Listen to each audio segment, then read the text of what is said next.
deep diving into these cases is like dancing with the devil. But when you dance with the devil doesn't change. He changes you.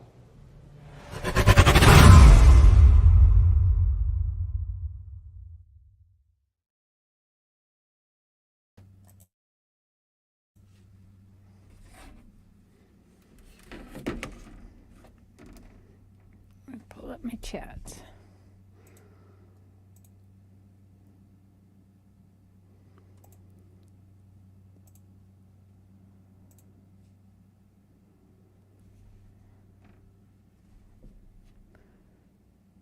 Okay, let me turn my volume down here. There we go.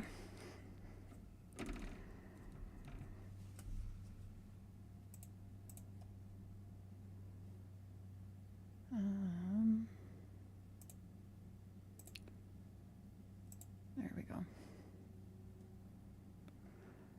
I'm trying to pull up the video I'm looking for. 1 second. There we go.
Hey, Rock. I was texting, sorry. Okay, so I guess today, and I think there's going to be, I think we're going to see more than just today. But the Lyle and Eric, the Menendez brothers, they have so much support from so many different family members like you've never seen in any other case. So, I mean, that's saying a lot. Hi, Eve. Hi, Ms. Lulu. Let me pull up this video. So today started they rally outside the courthouse because it is very possible with new evidence that they can be resentenced and free as early as Thanksgiving this year. And I'm for that. Because I think it's been about 34 years now. Here we go. This is the one. Hey, Bayama. They are given certain clothes.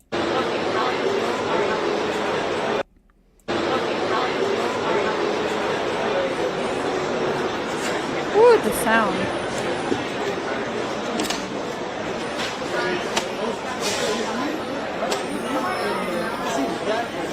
That's probably better, yeah. Does it stick, or you want to?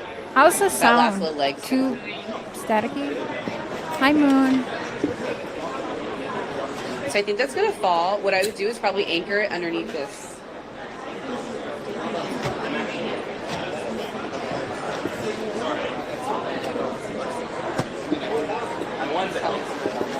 Listen to that. That's a lot of people. You sure? All right. Now I want to take that down. Yeah. He's over there, but he's manning the other stream. Yikes. Look at this. I know, right? Hope there's not an earthquake. Are they going to, yeah, right. I know that's what I think, like, we're all dead. Are they going to be out right at one? We're going to take a while. I think the lines are. I believe so. My phone? Can you see? Yeah.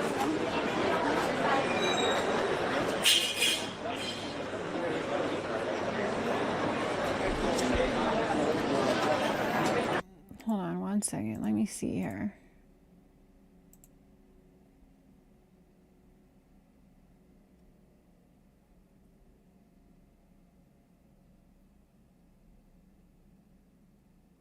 Okay.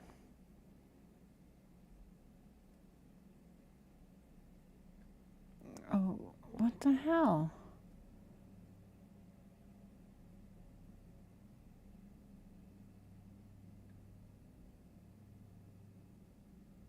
$101.44. It's gonna be a second. Okay, this is the one I want.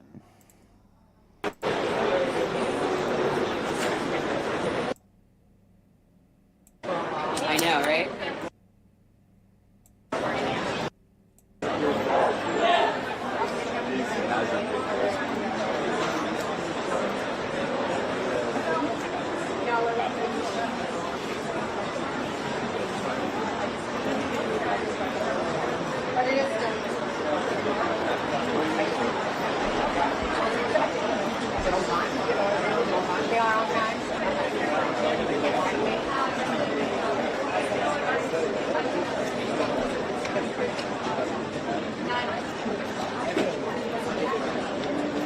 You guys.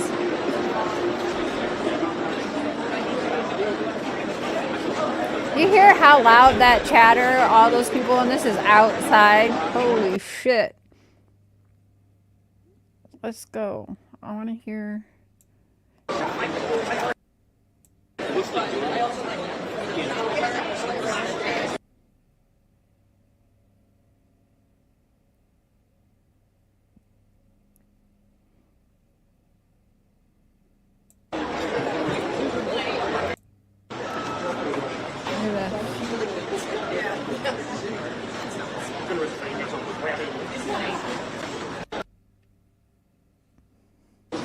want to see all this. Look at this.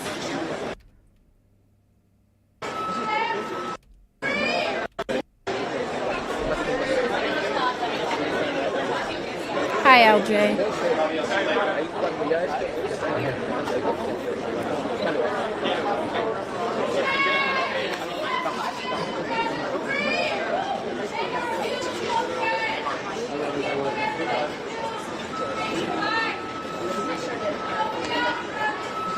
That's the cousin right there that just walked by in the blue.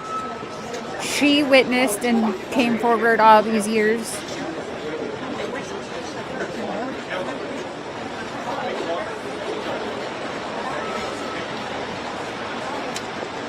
Her in the blue sitting down right there. Hi, Warren.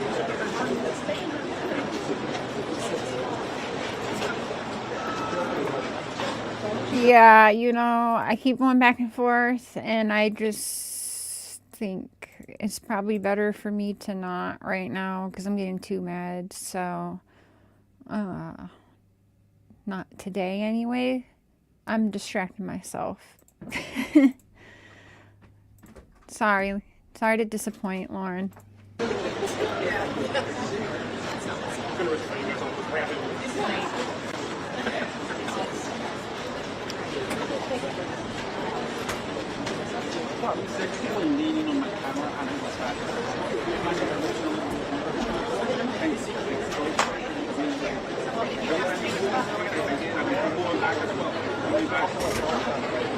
Look at all these family members. Crazy.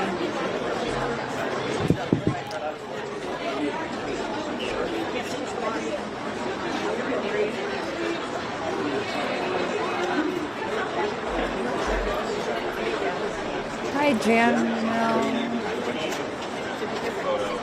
They could be. Okay. Hey, Do I need Patty to close Ponytail, up, love you too. So due to some new evidence that's come to light, yes, they have enough to be resentenced, and it's very possible that they'd be out by, you know, end of November time, around Thanksgiving, so they say. So, and I'll find the clip after this, but there was a press conference several weeks ago where, I don't know if like the courts left it out or what happened, but 8 months prior to the murders, Eric and Lyle had written a letter to someone telling them and alerting them about the sexual abuse from their father and what was going on with their mother and all of that. That was 8 months prior to the murder. So people saying that they were making that up just as a defense were wrong. Unless they planned the murders 8 months prior, which I don't think so, because it was way too sloppily done. Like they were, I mean, that wasn't much. They said they planned for like, what, a week or so, a couple days prior, you know, because they bought the guns and everything, but they did not plan that 8 months in advance, in my opinion. And again, I know that lady in the blue was a child herself and had sleepovers with Eric and Lyle's at their house because that's their cousins. And she said she even witnessed stuff. But they just kind of ignored her too. You got the mom's mom, who is like 93 or 94 in here, saying to free them. Kitty, his mom. So...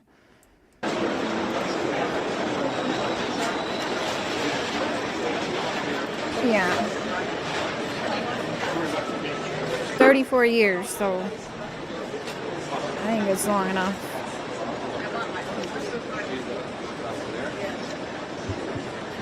They were 18 and 20. What the science is showing us is the universe appears to be alive. It appears to be conscious. 18 and 21 at the time of the sentencing and the murders. Well, the time of the murders.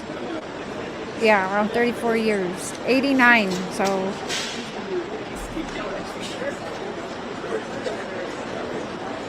and like their father was like pretty good friends, and if I'm not mistaken, even managed O.J. Simpson.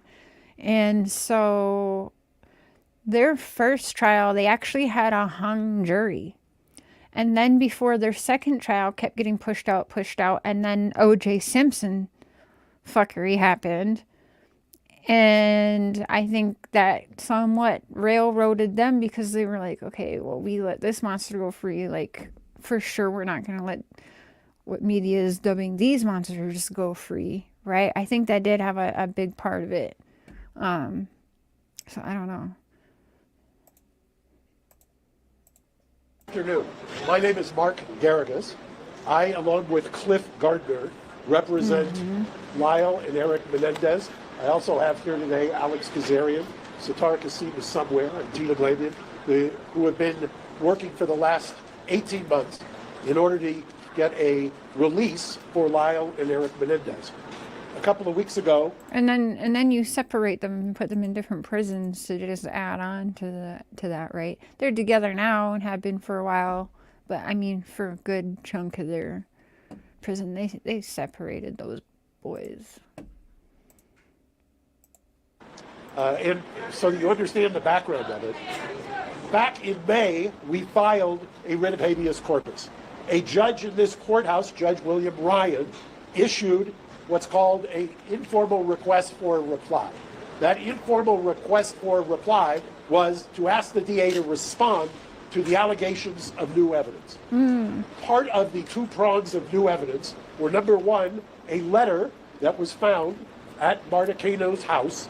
That was a letter written by Eric fully 8 months before the killings to his cousin Andy.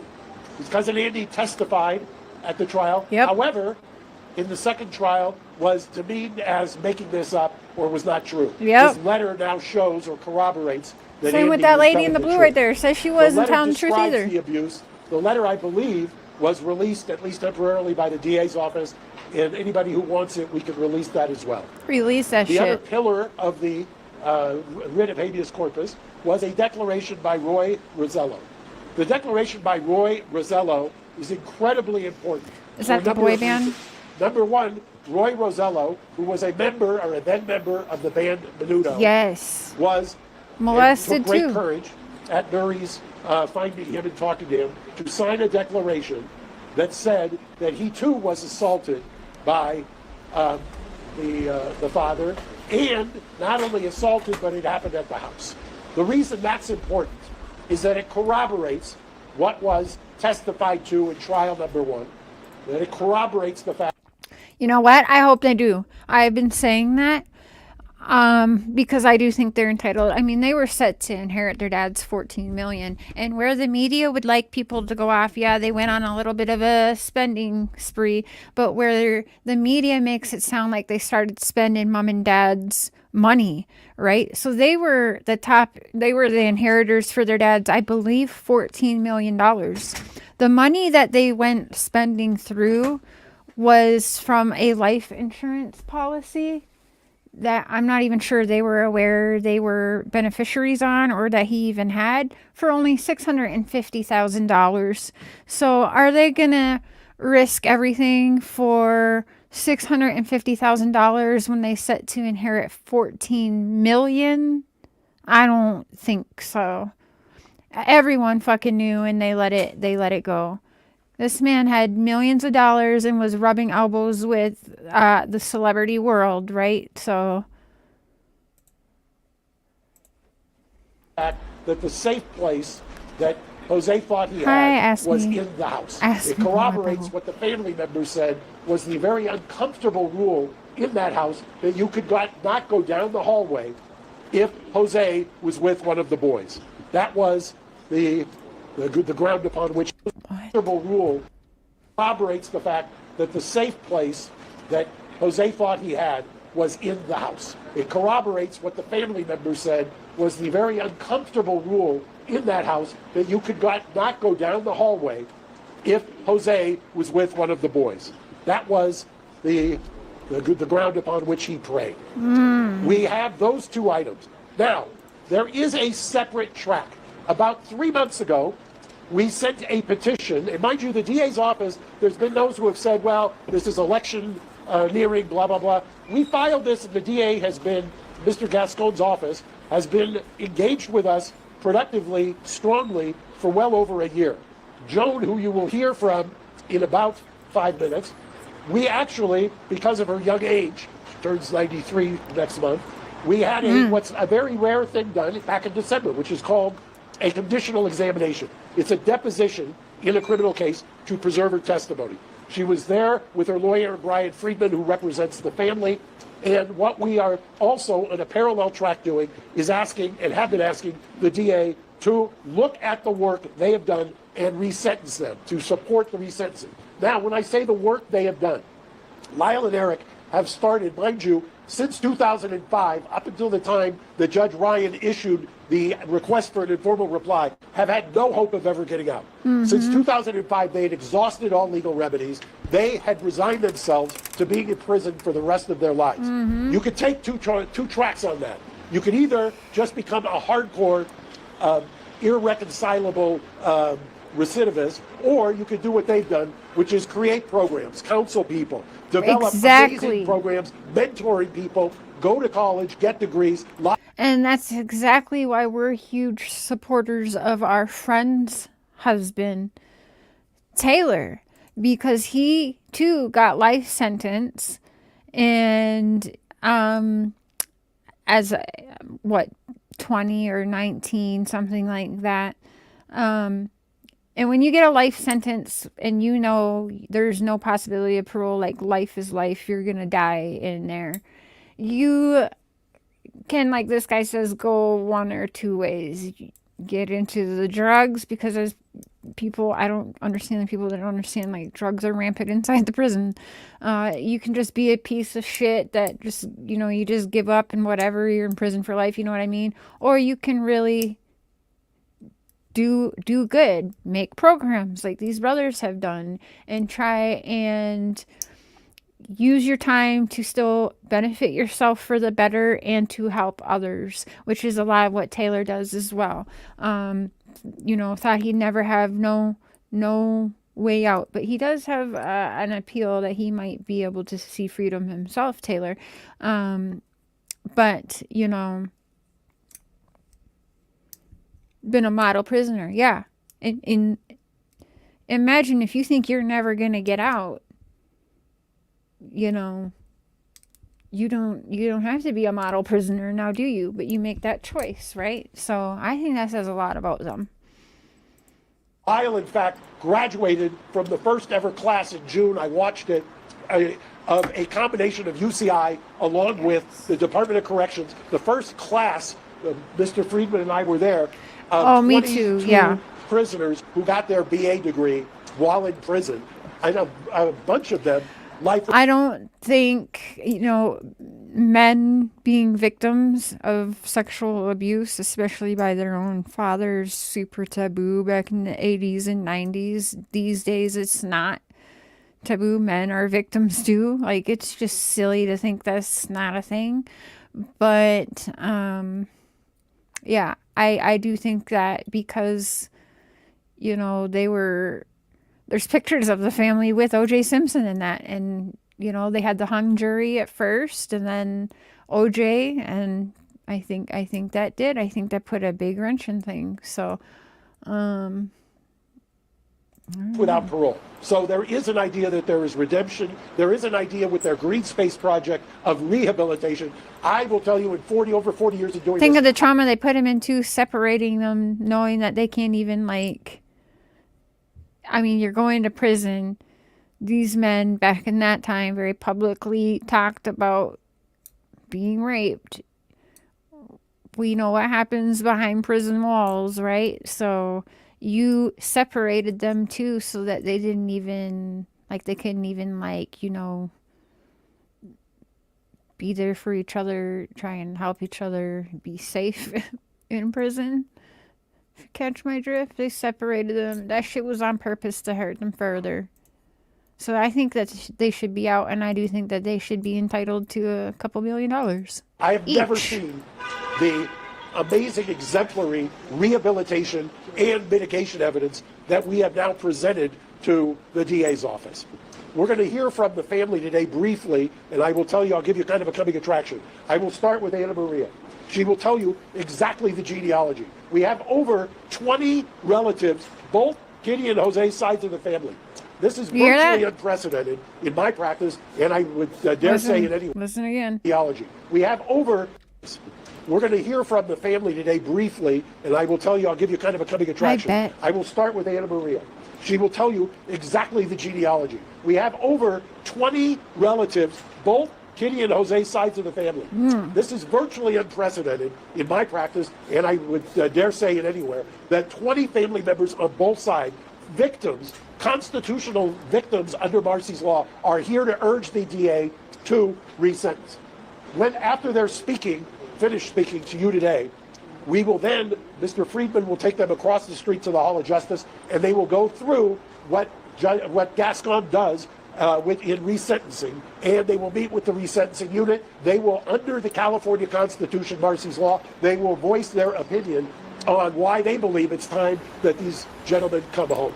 That they've spent over 35 years, and I've said it once, I've said it twice, if they were the Menendez sisters, they would not be in custody. We have evolved, it's time, That's and true. without further ado, I'm going to introduce Anna Maria, who's going to come up and speak.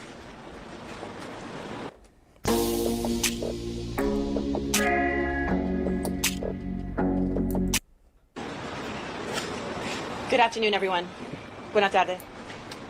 My name is Anna Maria Baralt. I am the niece of Jose Menendez. I stand before you today, not just as a member of the Menendez family, but as someone who believes in truth, justice, and healing. Before I get started, I just want to say that I know this is an election season, but for us, this is not a political issue. This is about truth, justice, and healing. On behalf of our whole family, it is my honor to formally introduce our new coalition, Justice for Eric and Lyle. Like so many others, I struggled to process the events of that fateful August day and the loss that I felt. Over time, it became clear that there were two other victims there on that day, my cousins Lyle and Eric. I didn't know that. Lyle and Eric would continue to be victimized. They would be victims of a system that wouldn't hear them. I knew she was allowing abuse to go on, turning a blind eye to it because, well, she was a piece of shit. She was a piece of shit mother for sure. I mean, that's why I hate my mom, what she did. But... And they would be victims of a culture that was not ready to listen. They would be mocked. They would be called cold-blooded killers, left to rot in jail and denied any hope of redemption. If Lyle and Eric's case were heard today, with the understanding we now have about abuse and PTSD, there is no doubt in my mind that their sentencing would have been very different. And yet, despite their circumstances, they have chosen a life of light. Without hope of release, they persevered. They have sought to better themselves and serve as a support and inspiration for survivors all over the world. Their continued incarceration serves no rehabilitative purpose. It's time to recognize the injustice they've suffered and allow them the second chance they deserve. Now here we are, both sides of the family united, sharing a new bond of hope.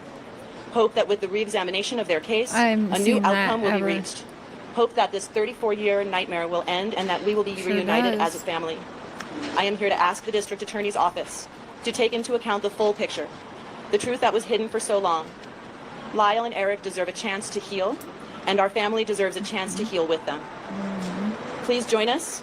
Visit www.justiceforericandlyle.org and sign our petition. And if you'll indulge me, I have two more statements to read. The first is from my mother, 85 years old, Terry Baralt, the sister of Jose Menendez. She can't be with us today due to health challenges, but she sent me this. I'm sorry that I can't be there in person to support my nephews, Lyle and Eric. I begin chemo soon and my doctor says no flights. I need to be strong. I wish to make it clear that I stand firmly with this family. I am Lyle's godmother, and I love them both very, very much. My nephews have spent 3 decades in prison helping others.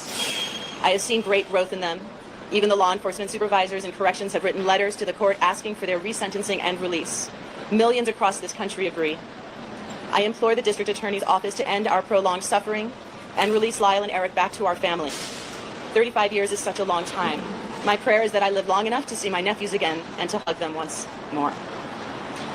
I have another statement, and this is written by a family member of Marta Cano and Andy Cano, that Andy, the one to whom the letter was written. This is written by one of Marta's children.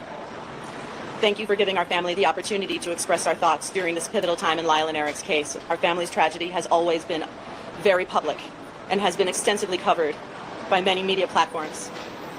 Marta and Andy Cano would have wanted to speak today, but unfortunately they are both unable to do so. Marta is in memory care, but she spent decades supporting Lyle and Eric.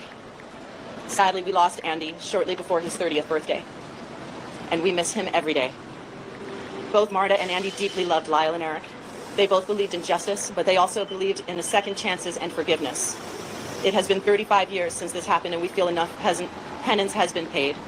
It is time for them to be released and for all of us to move on and continue healing as a family. Again, if you want to help, please join us at justiceforlyleanderic.org and sign our petition. With that, I'm going to be followed by several members of the Anderson family. First will be Alan Anderson. He's the nephew of Kitty Menendez. Kitty Menendez. And the second will be Karen, the niece of Kitty Menendez. But first, time for them to be released, and we miss him every day. Both Marta and Andy deeply loved Lyle and Eric. They both believed in justice, but they also believed in second chances and forgiveness. It has been 35 years since this happened, and we feel enough penance has been paid. It is time for them to be released and for all of us to move on and continue healing as a family. Again, if you want to help, please join us at justiceforlyleanderic.org and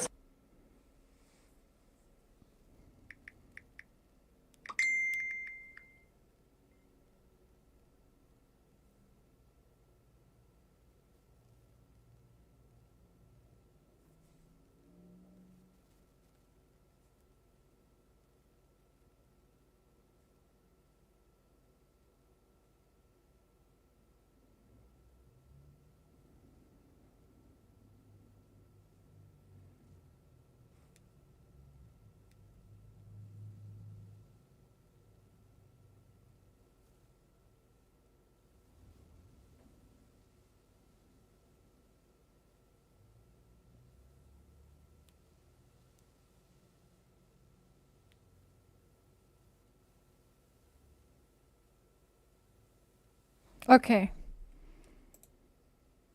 I pinned that. If you guys want to sign, we'll be signing. sign our petition. With that, I'm going to be followed by several members of the Anderson family.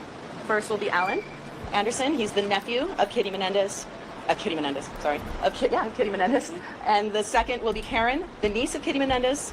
But first, Joan Vandermillen, sister of Kitty Menendez. Please join us.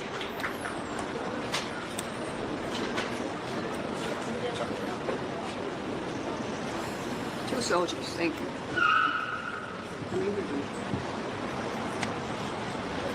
Not very much space for paper, is there? Look, the glasses are. They're not even mine, but yes. Okay. Okay, that's the time. Okay. Please know that I'm nervous and full of emotions.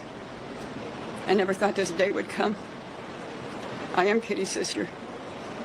I stand here today with a heavy heart and also with hope and justice and understanding. We have received such an outpouring support in recent weeks, which led us to launch this formal initiative. For many years, I struggled with terms with what happened to my sister's family. It was a nightmare none of us could have imagined. But as details of Lyle and Eric's abuse came to light, it became clear that their actions, while tragic, were the desperate response of two boys trying to survive the unspeakable cruelty of their father. As their aunt, I had no idea of the extent of the abuse they suffered at the hands of my brother-in-law. None of us did. But looking back, I can see the fear and tension that their father had instilled on them. They were just children who could have been protected and were instead brutalized in the most horrific ways. The truth is, Lyle and Eric were failed by the very people who should have protected them, by their parents, by the system, by society at large. When they stood trial, the whole world was ready to believe that the boys could be raped. Was not ready, excuse me, not ready. The whole world was not ready to believe boys could be raped, or that young men could be victims of sexual violence. Today we know better. We know that abuse has long-lasting effects, and victims of trauma sometimes act in ways that are very difficult to understand. If you're taking anatomy and physiology for the first time, I can guarantee it's not like any course that you've ever taken, and that's why so many students struggle with it. But what if I told you there's a secret study tool out there that you... In the years since their conviction, society's understanding of sexual abuse and its psychological impact has grown significantly. Hi, troopers. We understand that a person doesn't need to fit a specific mold, whether it's gender or socioeconomic status, in order to experience abuse. In their case, if it were tried today, the evidence of their father's abuse would not only be admitted in court, it would provide essential context for why they acted as they did. No jury today would issue such a harsh sentence without taking their trauma into account. Lyle and Eric have already paid a heavy price, discarded by a system that failed to recognize their pain. They have grown, they have changed, and they have become better men despite everything that they've been through. It's time to give them the opportunity to live the rest of their lives They're free in from their the shadow of 50s their now. past. Come on. While I recognize it is election season, this isn't about us or about the politics. It's about finding the truth, delivering justice, creating space for healing. That's right, I want to Tricia. thank everyone who has reached out to our family in recent days and weeks, asking how they can help. Today we have an answer. Please sign our petition at www.justiceforericandlyle.org and urge the district attorney's office, no matter who holds the DA position, to consider all the evidence, both old and new, and to bring together justice for the family. And thank you very much for listening to me. I'm sorry I'm so nervous I can't help it.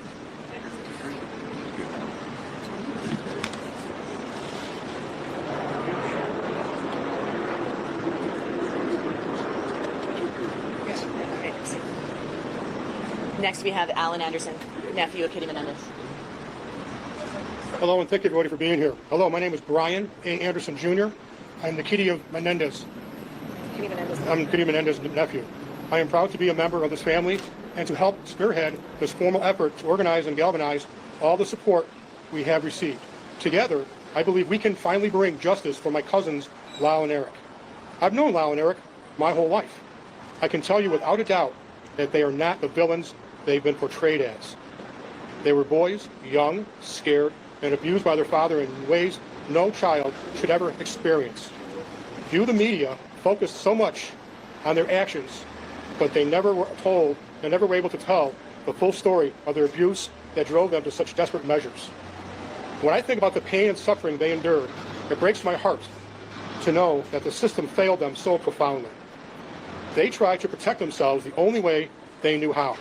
But instead of being seen as victims, they were vilified. Their father's abuse was dismissed, their trauma ignored, and their truth mocked by millions. Today, we know that trauma can lead to actions that, while difficult to understand, are rooted in survival. Lyle and Eric acted out of fear, but the jury never heard the full story.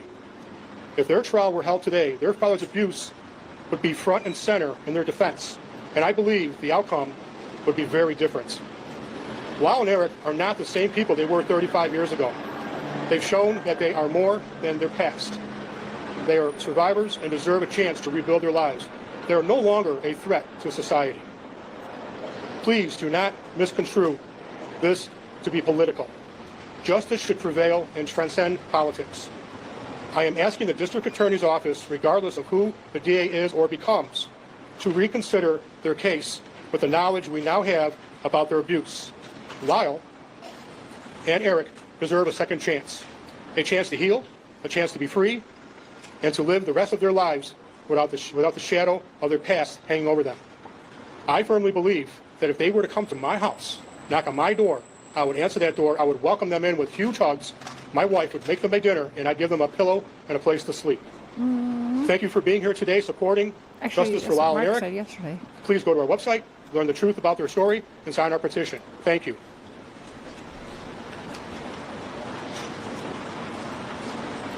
Please welcome Karen Vandermullen, niece of Kitty Menendez. Good afternoon. There's a lot of you, and I'm very nervous. My name is Karen Vandermullen Copley. I am Kitty Menendez's niece, and I'm here today speaking out because I have believed for many years that the truth needs to be known about what really happened to my cousins Lyle and Eric. From the beginning, I believe Lyle and Eric were victims of their father's abuse. I grew up knowing and feeling something wasn't right. The feeling in their house and the father-son interactions were just off. But it was not until the first trial that the full horror of what they had to live through came to light. My sister, Diane, had evidence of their abuse. That was not even allowed to be presented at the trial. I cannot help but think of how things would be different if the world had known the truth back then, or if they had been the Menendez sisters. Adults of abuse have difficulty getting out of their situations, and yet these were two young boys who were never allowed to make decisions on their own. They lived in constant fear and were unable to make any other decisions than the sexual violence that they were taught at the very hands of people who were supposed to love and protect them. Their sometimes misunderstood behaviors were cries for help that many of us wished we had realized and responded to far sooner. What happened is tragic, but I forgive my cousins. I have forgiven them forever, because I know they were acting out of fear and desperation. These were children, just 6 and 8 years old, who didn't understand their own bodies. No child should ever have to endure that kind of pain. This abuse trapped them. It was painful and it terrified them. Their father's abuse shattered their lives and the family's lives, and the courts failed them, failed to recognize their trauma, compounding this tragedy. We live in a time now where we understand how abuse can shape a person's actions, male or female. We live in a time now where we understand what trauma does to the brain development of a child. If Lyle and Eric's trial happened today, the outcome would be drastically different.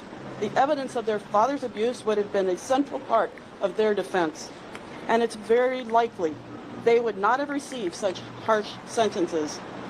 Lyle and Eric have spent most of their lives in prison, paying for their actions. During that time, they have become supporters and advocates for children who have suffered sexual violence. I believe they have suffered enough.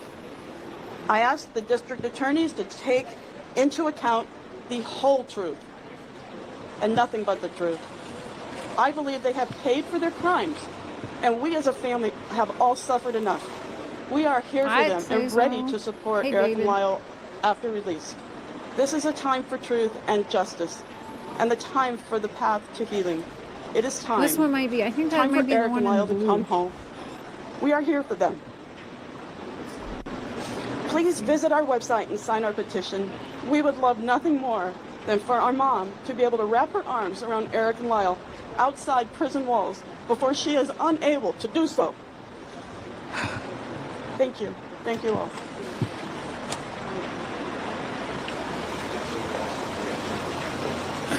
Hello, everyone. My name is Brian Friedman, and I represent the extended family members of the Menendez family. First of all, the family is gathered here in support, and really thanks everyone for coming out and for being here and for supporting one message, which is, you know, this shouldn't happen again. And this needs to stop now. And that what needs to happen is the consideration of second chances, the consideration of the abuse, and changing what we know in our society to be wrong, and we know in our society to give people second chances. The family's here united. Eric and Lyle have been through so much in 35 years, but these family members have been through so much 35 years. They're going to go across the street now. They're going to meet with the DA's office. They're going to exercise their constitutional rights under Marcy's laws to be heard. And they would respect and ask if they could make that journey peacefully so that they can share their truth, desires, and honesty with the DA's office. And again, you know, thank you for the support and for being here. And Mark Aragos, thank you. As Brian said, if we can let, especially Joe, get across. I'll answer some questions in about 2 minutes if that works. Yes. Yeah, I'll speak to that in just 1 minute. So if you wait just 2 minutes, we have stuff to put talk the about. link on YouTube Unless you want to say first, something about TikTok, and Twitter. Hi, Peaches.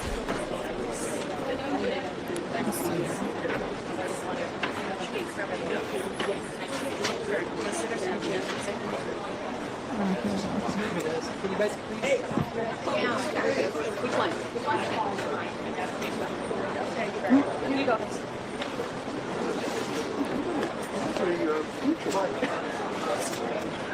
Okay, so country, it's in the United States, but what's the, no, the Canada's Yeah, rocking give with me them too. 3 minutes. Just let me get. Where's Canada? Let me get Joan situated. Canada. Okay, there we go.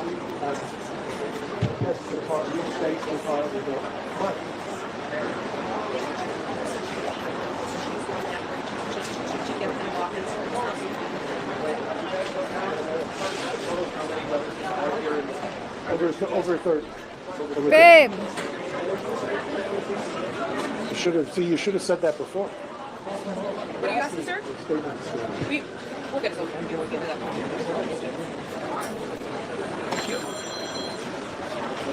Okay, yes.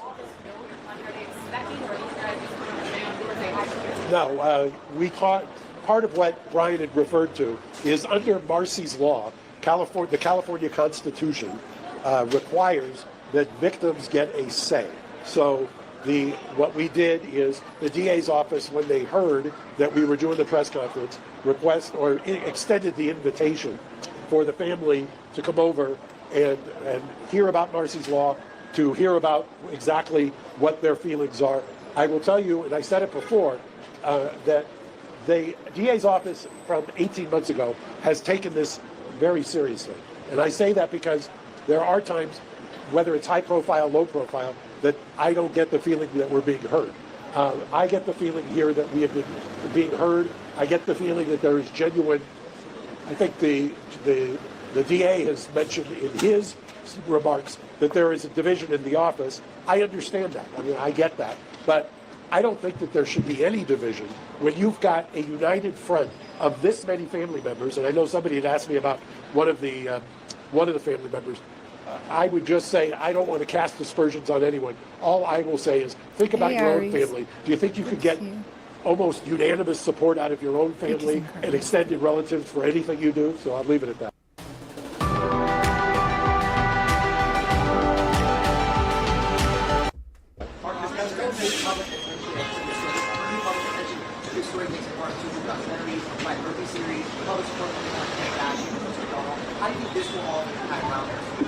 Well, I think interestingly, and I don't know how you measure something like this, but I have been, obviously I was practicing when this trial took place. I remember in 1994 representing a woman in Pomona, and we used the battered woman syndrome, and she got a voluntary manslaughter, she got probation. You guys, that's literally what the judge said. We should go over the trial and the testimony. During the second trial, the judge was just like, honestly seemed so annoyed with it and wanted it to be over. And also, I think, again, the pressure of, well, they let OJ free, we're not going to let these guys go free. The judge's exact words were, well, they're not women, so battered women syndrome doesn't apply. What the fuck? And I know everyone comes to me when I say it, but I saw battered men syndrome in Chris Watts. I really, really did. Being struck by the idea, and I've confirmed it now in the transcripts of their second trial, struck by the idea that the DA's office on the second trial took the position, and it may not have been wrong at the time, that the battered woman syndrome, that something that diminishes your intent, did not apply to child abuse. And that was on the record. And that's what the judge... Well, we just call it battered human syndrome. Why does it gotta be just for women, by the way? Can it just be battered syndrome, like abused human syndrome, something? So how do I think what or how was this evolved? First It's of all, the 2024. younger If we don't generation- think men aren't I hate to victims say that, by makes me sick, now, but I don't know what to they tell you. clearly there has Just been a fucking watch movement. Amber Heard and I Johnny think that Depp's what trial. happened is that when the Ryan Murphy series came out, it was such a caricature of them that the pendulum swing, that backlash, actually created a focus on it, and people then took a look. I know that I've seen some of those videos of the first trial that was televised, where the DA's office was taking the position that men could not be raped, they don't have the equipment. And you've seen all kinds of arguments along those lines. That is unfathomable in today's age to people who weren't alive back then. So I think that evolution has been, frankly, seismic.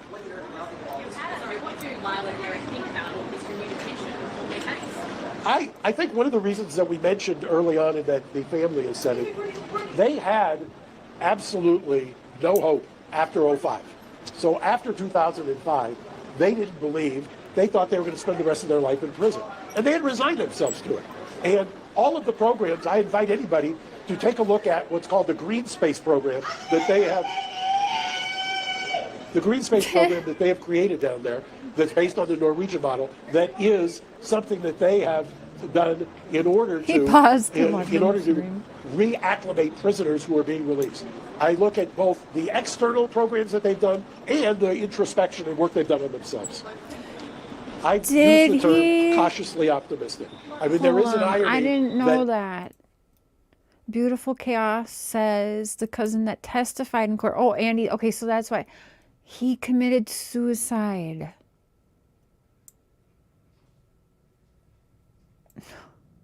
DA politics played a role in their conviction. Yeah. Well, look, I've said it before, and Joan, who you saw, her birthday is November, I want to say the 26th, she turns 93. Nothing she'd like more than to have them home for Thanksgiving. Let him home. Let them eat turkey. The question was, what do you say to the people who say they acted on greed? I have two responses to that. Number one, that's why the letter that predates the killing from Eric to Andy is so important. Number one, it corroborates that it was happening before. Number two, people forget this, probably before you were born. They went to the grand jury. The DA's office went to the grand jury on the financial motive theory. The grand jury, which will indict anybody on anything, the grand jury rejected that theory. So that is another one of the urban legends. Thank you. Thank you. Mark, has the DA made any overtures to meet with Lyle and Eric, and have you encouraged him to do so? Well, I don't think that the protocol in the DA's office is anything but what we're doing today. The protocol today is that you meet with the resentencing unit, you get informed of Marcy's law, and you go from there. Okay, sit down, lady. Come on. I don't know. I will tell you, I've represented, excuse me for 1 second. Okay. So I don't know that they're, other than one-offs, and there's always going to be one-offs. Okay. I mean, it's the criminal justice system. It was a polarizing case. Remember, part of what happened was, back in the 90s, they became a caricature. They were parodying on Saturday Night Live. I would venture to say that would not happen today. So, there's, it's American. There's people with diverse opinions. I just would reiterate, there were two juries in trial number one. Back in the 90s, two juries. One for Eric, one for Lyle. 24 jurors who deliberated. Half of them voted not guilty on murder. Sure did. Half. Mark, you need to talk with Edgardo Diaz, manager de Menudo. You need to recollect for his process. Or another Menudo talked with you. Well, I've said before that the Menudo Declaration by Roy Rosello is important. But you combine it with, by the way, that is so that you can separate the mental gymnastics. Part of this is to overturn the conviction. The other part is that I think is unassailable, even to your question, to anybody who recommend says, that over well, the stupid they shouldn't movie get out. Monsters. The law in California is crystal clear. Resentencing, they qualify under the resentencing laws on every single thing. And it is hard watching back now and watching when Lyle's testifying and Eric breaking down. Like, there's just no faking that. You can tell he was a victim. It's almost, I hate to say that anything's a slam dunk in the criminal law, but under the resentencing laws in California, they clearly qualify. We filed originally for the conviction to be overturned. That's what a writ of habeas corpus is. And I hope they see The shit out of other that for component that of this is a resentencing. So it's two tracks. You can pause the habeas while you consider the resentencing. So it's walking and chewing gum at the same time. What? If the habeas would be granted, you would get a new trial. If they are resentenced, the judge under California law has the ability to recall the sentence and sentence them to a wide range of options. Which could be time served. They might not even need a trial to be walking out. They're no longer a threat to society. They pay the debt to society. They would qualify for resentment. Correct. And in fact, I will also tell you, Don't waste and we the may money. release it tomorrow. Don't waste part the of money on mitigation another package fucking trial. that we Let presented to them the DA free. are letters from correctional officers, high-ranking correctional officers, Right. who attest to That's what I the feel like. phenomenal rehabilitation. We have a number of correctional officers who have actually said if released, they should be released, and that they would welcome them as neighbors in their neighborhood. I'm going to take 2 more Correctional questions officers saying because that. I want to get over there to meet with the DA as well. What? I won't speak to whether they have a plan. I just think that in order to get through each day, that you've got to just ground yourself. It's a long road from life without for almost 17 years to being hopeful. So I'm kind of glad. One last question.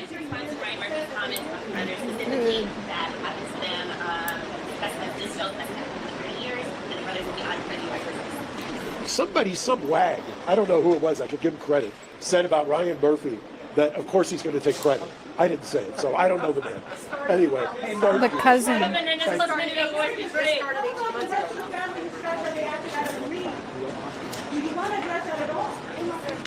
right, you guys, thank you. If you have any other questions, you can email me at holly_baird@garagos.com. Just to confirm, Mark said there were over 30 relatives to Yes, today? yes. Thank you. And we will be sending out a press release along with a link to the press conference as well, and it will be in Spanish. Correct, yes. Holly, there's those sentencing. Your project. When the family goes next door, that is not going to be public. What's that, remind, say it again? When the family's next door, that is not going to be public. Correct. We have no fees. Correct. holly_baird@garagos.com. Hi, how are you?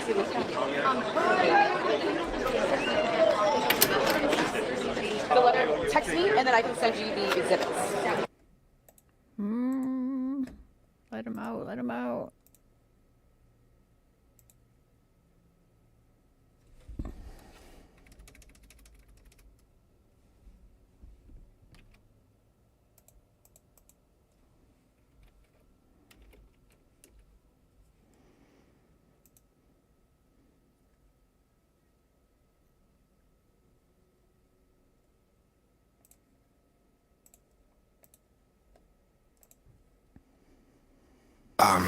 Me telling. Shopify's point of sale system helps you sell at every stage of your business. Leslie H. Zoller, Zoeller. Detective Zoller, you've previously identified yourself as the investigating officer for the Beverly Hills Police Department in this case. Is that correct? That's correct. A number of photographs of various rooms and parts of the residence at 722 Elm Drive have been introduced in this court. Are you familiar with those photographs? Yes, I am. And is it usual procedure in a homicide investigation for photographs to be taken of the scene? Yes. And as the investigating officer on, I guess, the early morning hours of August 21st, 1989, were you aware of the fact that a large number of photographs were taken of the interior of the house? Yes, I am. If I may approach, Your Honor. Yes. I'm holding a previously marked exhibit 63. It's small. Do you recognize that photograph to be a photograph taken inside the master bedroom at 722 Elm Drive? Yes. And does that particular photograph show the location of the IBM PC computer that was in that room? Yes, it does. And does that photograph show that the computer and its stand is to the right of the entry doors to the bedroom? Yes. And it is up against a wall, is it not? That's correct.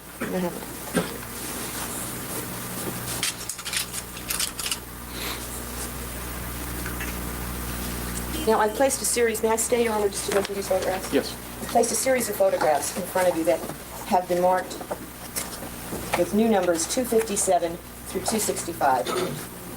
Let me ask you about them one at a time. Showing you 257. Do you recognize what room of the residence that photograph was taken in? Yes, I do. And what room was it? This is Eric's room. And it was a room upstairs on the south side of the residence toward the front. There was a guest bedroom further west than this at the front of the house. Okay. So it's not right on the front. Its windows don't open to the front of the house. That's correct. Do you know what its windows open to? To the south side of the house. And do you know if those windows...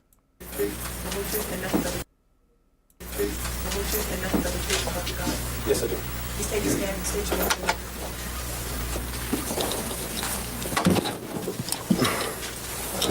Eric Galen Menendez, Menendez. Mr. Menendez, you've been in this courtroom since the beginning of pretrial hearings and trial, have you not? Yes, I have. Are you aware of the idiosyncracies of that microphone? Which one? Trauma? If you get too close, it pops. You know that? Yes. If you get too far away, we don't hear you. That's right. Okay. So would you put yourself at a middle distance, if you can? I think you should come in a little closer. Okay, I'm fine. Okay? All right. Mr. Menendez, where do you live? Los Angeles County Jail. And how long have you lived there? 3.5 years. And during the 3.5 years that you have lived there, on how many occasions have you been in sunshine? 10 times. Overruled. 10 times? 10 times. And for how long a period on each of those times? 40, 45 minutes. Okay. Last time you were in sunshine? 4, 5, 6 months ago. Oh. Is that why you're so pale? Probably. You're not sick? No. You don't No, have any not. skin diseases? No. Do you know who Dr. William Vickery is? Yes. Yes, I do. And how long have you known him? Over 3 years, 3.5 years. And Remember, what Eric is he by profession? He's a psychiatrist. And is he someone you've seen regularly while in the jail? Yes, he's my psychiatrist. Is your psychiatrist? Yes. I think you better come a tiny bit closer. Thank you. And does Dr. Vickery have you under a prescription for some medication currently? Yes. And what is the name of the medication?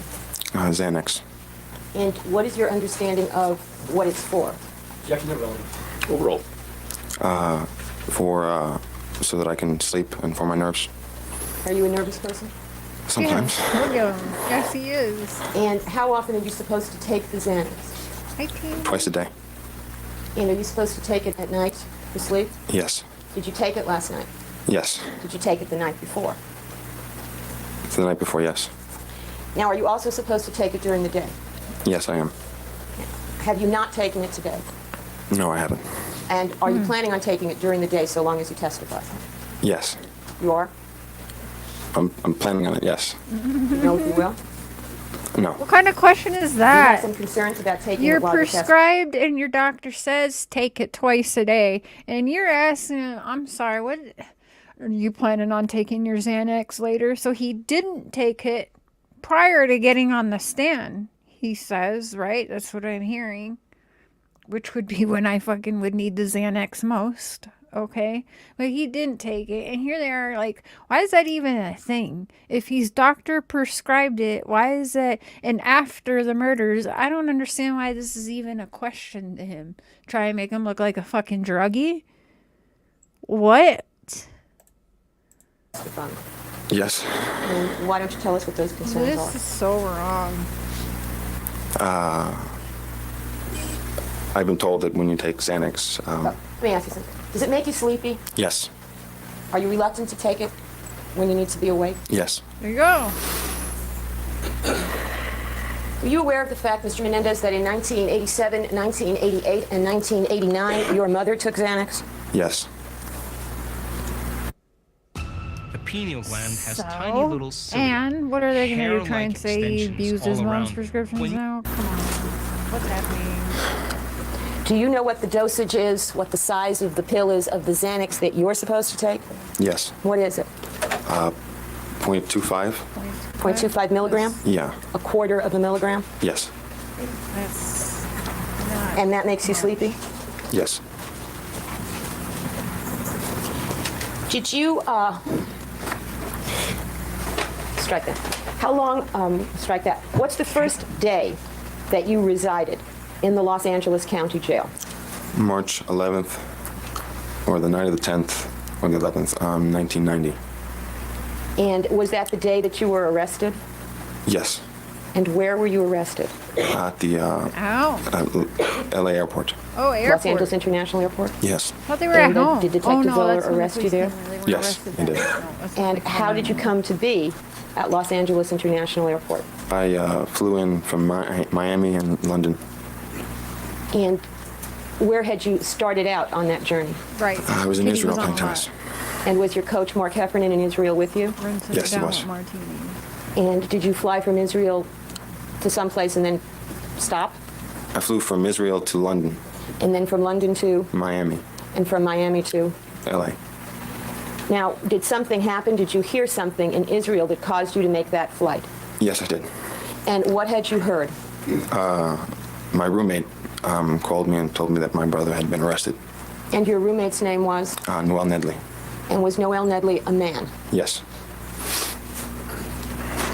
And did Noel tell you, or did you understand what your brother was arrested for? I think he told me. Yeah. You knew it was for killing your parents. Yes. And when you learned that and did you know your brother was charged or being charged or held on a murder charge?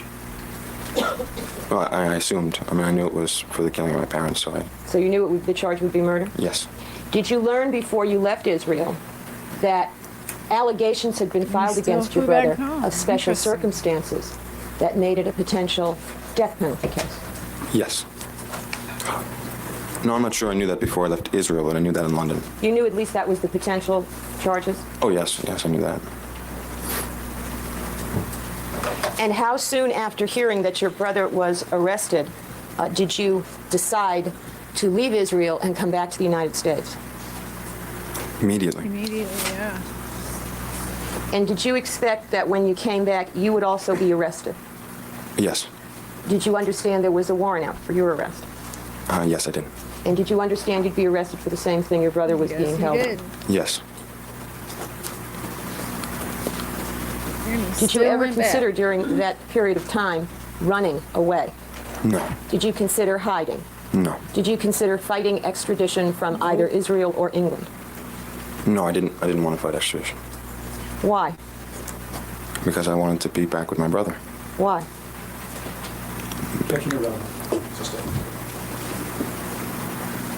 Mr. Menendez, you've heard the testimony of your brother that you and he killed your parents on August 20th, 1989. Did you not? Yes, we did. And what do you believe was the originating cause of you and your brother ultimately winding up shooting your parents? Me telling. You telling what? Me telling Lyle that, You telling Lyle what? Was it you telling Lyle about something that was happening? my dad. Okay. My dad. Your Honor, can I ask a leading question? Is happening. My dad.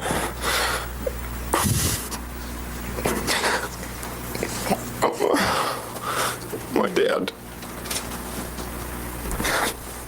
Your Honor, can I ask a leading question?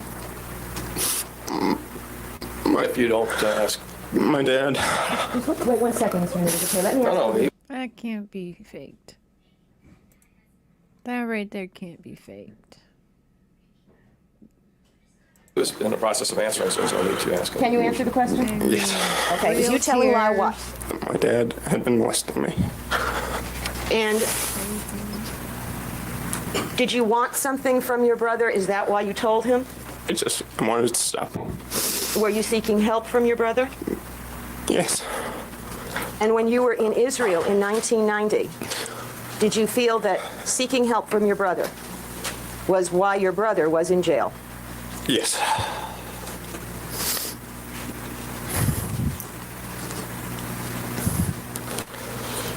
In the summer of 1989, Mr. Menendez, did you live with your parents, Jose and Mary Louise Menendez? Yes, I did. And how old were you? I was 18 years old. And had you always lived with your parents your whole life? Yes. Yep. You had never been sent Dad away to wasn't gonna let school, him boarding leave. school, or anything like that? No.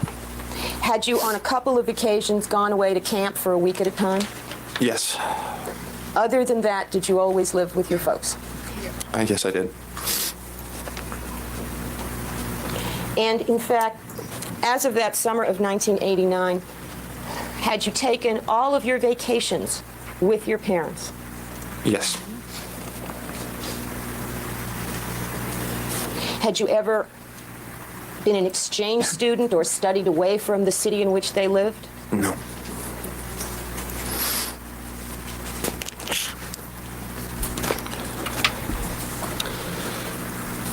During the years 1986, 1987, 1988, were you aware of the fact that your mother was in a noticeable emotional state a lot?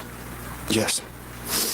Were you aware of the fact that your mother took medication? Overruled as to that question. Yeah, I knew she took medication. Did you see her doing that? Yes. What was the form of the medication that she took? Was it a liquid? Was it pills? It was pills. During the summer of 1989, did that change? Yes. Did you see your mother taking her medication during that summer, or did you notice that she wasn't? No, she had stopped taking it. And had, at the same time that you realized she had stopped taking the medication, did you see any increase in her very emotional states? Yes.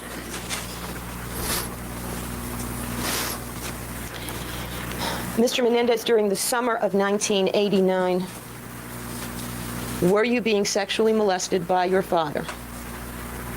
Yes. And when did that begin? How old were you? I was 6 years old. Now, you have seen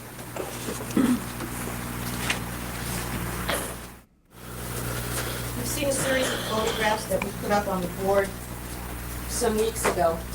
Series is 223 to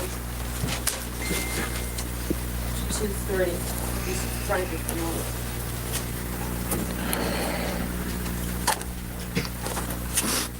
Why don't you look through those and tell me if you remember seeing those when they were last put up in this trial?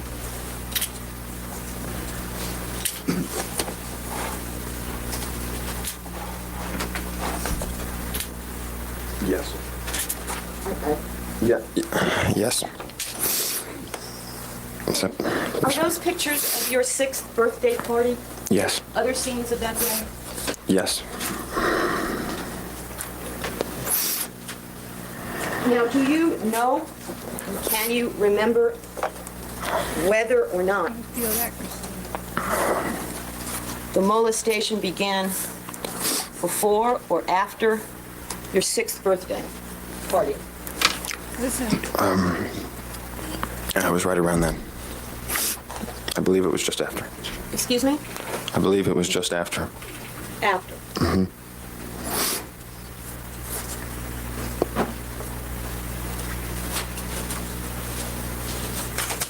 And where were you living at the time? Muncie. You've seen the chart that we have used to identify the houses? Yes. You recognize the Muncie house from that chart? Yes. And was that house in quite a wooded area? Yes, it was.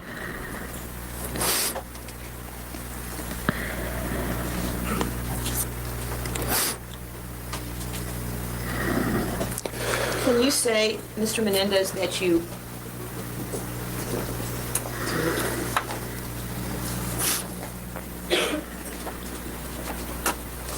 Can you say that you actually remember your 6th birthday party?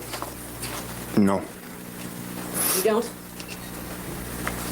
I remember a birthday party, but I mean, But you don't know if you remember that one? no. I took two things that I love, dancing and dogs, and I made them into a successful business. Hi, I'm Ronnie. I'm the owner of Ketatov, and I teach people all over the world how to dance with their dogs on my website. I was searching for a platform where I can. It is awful. You can see the victim. Gosh.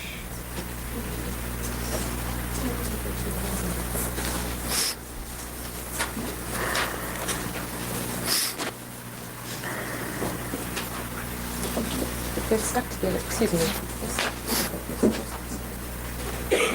It's a photograph. Mr. Menendez, do you recall seeing a photograph in this series of your body naked? Yes. Do you remember that photograph being taken? I remember a lot of photographs being taken, and I don't remember that specific one. The types of photographs, well, your parents both took a lot of photographs of you and your brother, is that right? Yes. Do you remember naked photographs being taken? Yes. Yep. And who would take the naked ones? My dad. Sounded like John Wells, ain't he? But you don't remember that specific one being taken? No. Do you recall when it was that you first saw or shown that naked photograph of yourself? Just before I got to court. With while you've been in jail? Yes.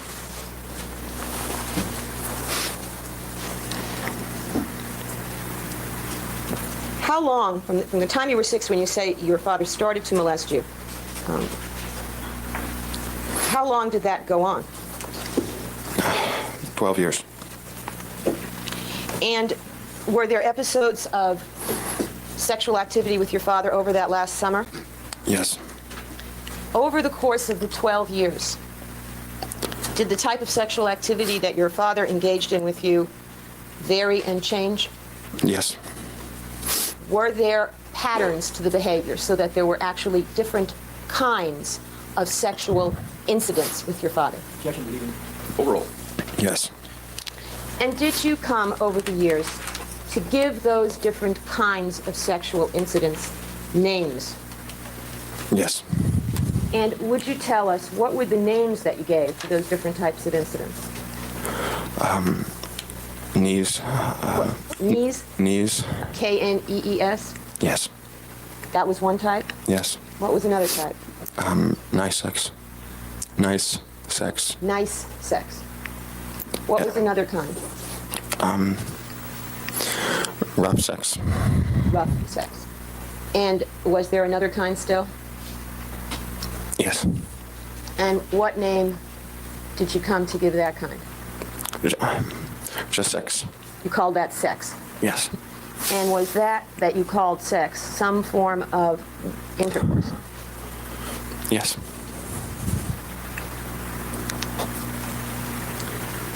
When, before your father died, was the last incident of what you called sex? In May. Of what year? 1989. And when, before your father died, was the last incident of knees? In August. Of what year? 1989. And that last incident of knees took place in what location? My bedroom. The bedroom that Detective Zoller was just identifying photographs of? Yes.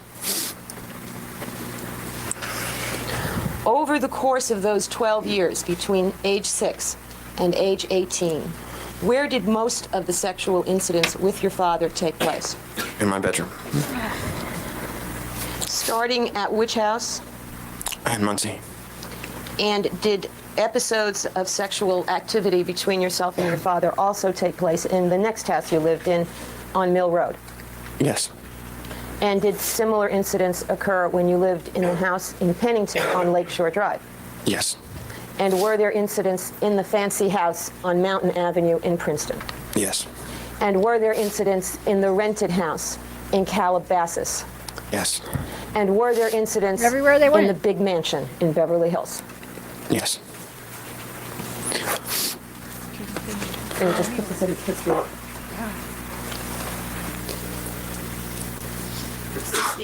Is this the naked picture of you that you were testifying about? Yes. Does it embarrass you, this picture? Yes. What exhibit number was that? Your Honor, that one is 232.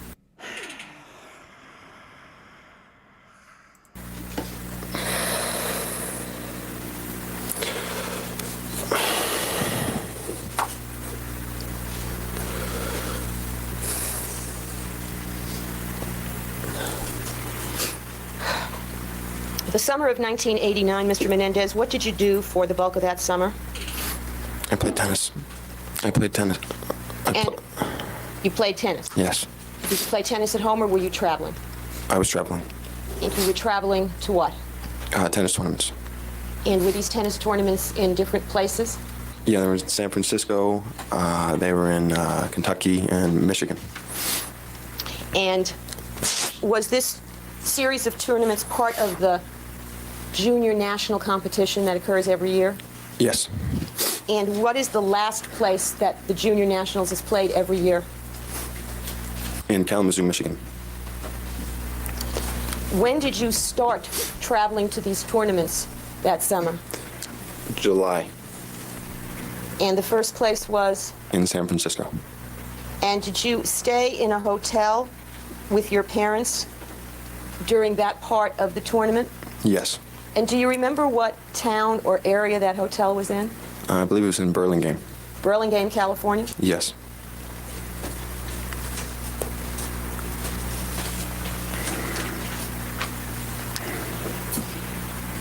Now let's turn to the last part of this travel in Kalamazoo. What month was the play in Kalamazoo? Me too. The tournament in Kalamazoo, the end of the Nationals. It was in August.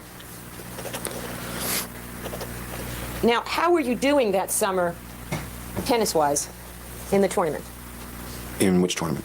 Well, let's start with how'd you do in San Francisco? I did pretty well in San Francisco. And the next stop was Kentucky? Yes. What city? Louisville? Louisville, Kentucky? Louisville. How'd you do at Louisville? I did great at Louisville. And after you did great at Louisville, did you sense what your parents' expectations were for the next round? Yes.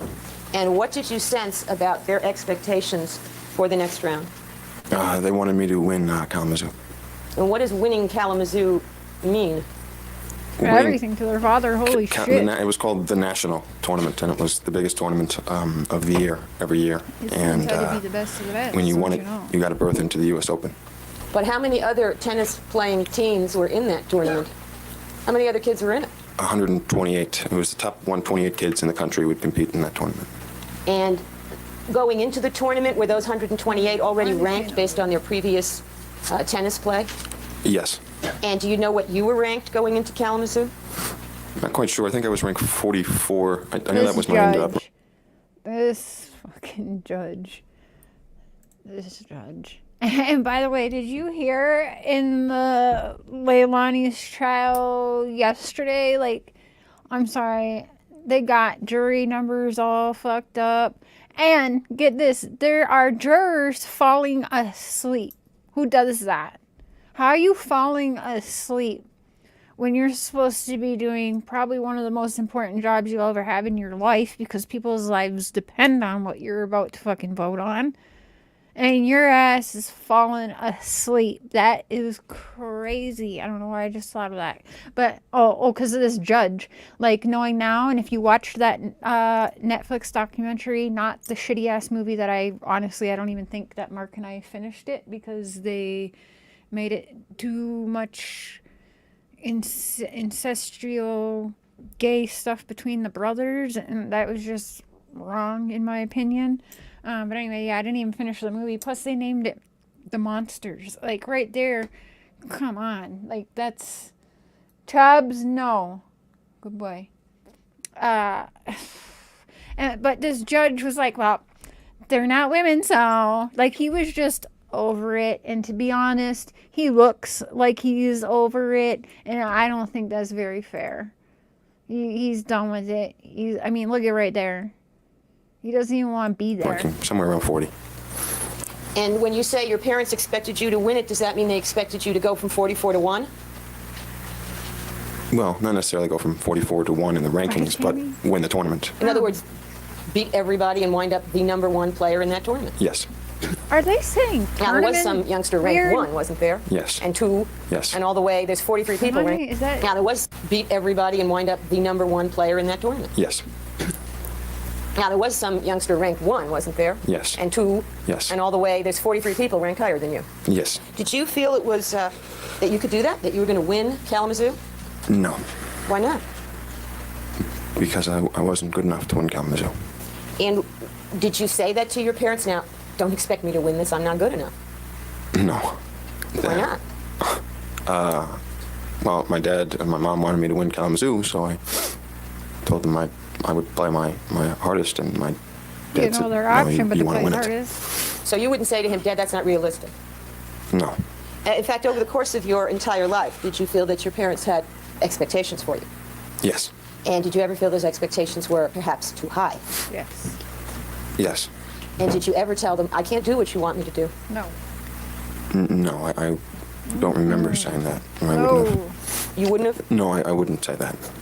Did you play hard at Kalamazoo? You know why you wouldn't? Yes. Because he'd get Did his you ass train, whooped. in addition to the actual matches, were you on the tennis Okay. court playing and training in between? New York? In the morning Okay. and at night, before and after the match. And was the weather particularly difficult during that tournament? Yeah. That's what I'm saying. What was Yeah. it like? Not happy It was. with There was a the heat wave actors. going through, and I see so many people like praising these actors, and I'm like, wait, how are you gonna sit there when this movie's put out and you're trying to act like you're sympathetic and support the brothers, but you acted in this movie called The Monsters and you did what you did. I wouldn't, I mean, I guess anything to get famous, whatever, but don't also sit there and support them when, I'm sorry, but both of the brothers have spoken out and they are not too happy with that movie. You actually met with these brothers. That's what gets me. They had private meetings with these brothers and talks with these brothers, and they still, in my opinion, did them so dirty. And mind you, the timing in the media, you can already see how they're playing it, right? They put out The Monsters shortly after it said that they're going to be maybe a chance at getting out free, right? So you see what the media truly does. Like, it is trying to already ruin that by doing something like that. The Monsters, and then what they did, like, they know exactly what they're doing. Wake the hell up, people. That's how the media plays people. there was a heat wave when I was playing in Kentucky, and then continued over when I was in Michigan. Yeah. It was pretty hot. Did that make it difficult Do for you to that, play in Tammy, Michigan? yes. And then will you please Yes, send me it the made link? it difficult for everyone to play. Had you been training hard and working hard all summer? Yes. What kind of physical shape did you feel you were in Kalamazoo? By the time when I started the summer, I was in fantastic physical shape. Yep, But after having to play and train every day for 6 or 8 hours a day throughout the summer, until I got to Kentucky, I was in good shape. But when I was in Kentucky, I almost passed out on the court because it was too hot, and I played like 9 or 10 matches Exhausted. in a period of like 5 days, and so I was exhausted by the time I got to Kalamazoo. Dehydration. So I wasn't in the shape I wanted to be in when I got there. How'd you do at Kalamazoo? I did really bad. I did pretty badly. Oh, yes, just And I see was there a the reaction on the tactics part they're of your playing. father to the way you played Kalamazoo? Yes. And was this a reaction you had seen in the past, or was it? And it's not even like no shade really to Gypsy Rose, but I don't like her speaking on this case because there's such backlash to her. So many people think she didn't deserve to be out.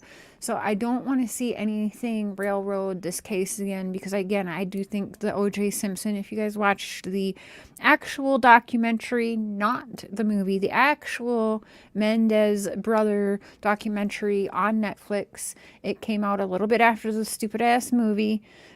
Watch that because it is more...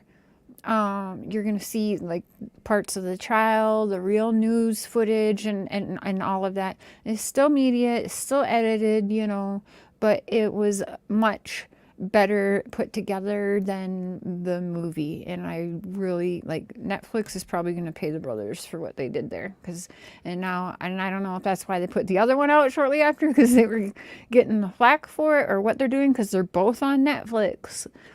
But the movie is in very, very poor taste, in my opinion. Different. Again, I didn't even It finish was the movie. different.